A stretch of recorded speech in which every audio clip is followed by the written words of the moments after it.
ஓ சின்சாமி, அட அங்க என்ன பண்ணிட்டு இருக்கிற? அட கன்றாய் பிடிச்சவனே, பசு மாட்டுக்கிட்ட பாலை கறக்காம காளை மாட்டுக்கிட்ட கறந்துட்டு இருக்கிற கன்றாவி. ஆட இது என்னமோ சொல்லுவாங்கல்ல, யூடியூப்ல பார்த்து பால் கறக்கிறவனா இருக்குது. இந்த சின்னசாமி ஒரு நாள் லீவ் போட்டது போது அவன் பயம் பண்ற பாடு பெரும்பாடு. ஐயோ அட கண்ணுக்குன்னு தெரியுதா இல்லையா?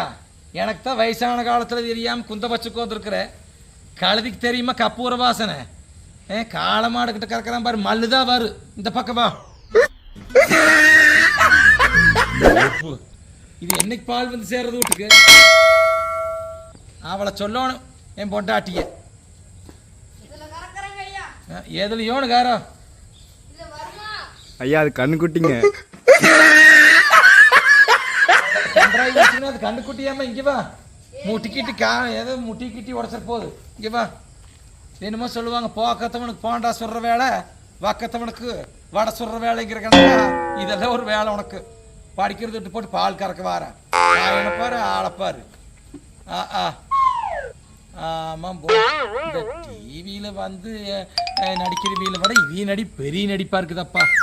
நான் ஏதோ இன்னைக்கு கோயிலுக்கு போயிட்டு வந்து இந்த நேரம் தோட்டத்து பக்கம் வந்தங்காத இந்த சின்னசாமி லீவ் போட்டது போது இவன் பயம் வந்து காளை மாட்டுக்கு பால் கறக்கிற சரித்திரத்திலே இல்லாத விஷயமாடா. ஐயோ என்ன உழப்பு இது. போ சாணி ஈனி வழி. இந்த வேலைக்கு லைக் பட்டு மட்டும் மாற மாட்டேன். உனக்கெல்லாம் வாத்தியார் டீச்சர் என்ன சொல்லி தராங்கன்னு தெரியல. ஏன் பொண்ணா இங்க வா. பொண்ணா டே தம்பி, ஆயா ஆத்தாண்டு கிடக்காத. இங்க வா. இங்க டைலக்கவே மறந்துட்டு சொன்ன டைலக் விட்டு போட்டு ஆயா ஆத்தாண்டு. நீங்க ரொம்ப நேரம் இழுத்துட்டீங்க.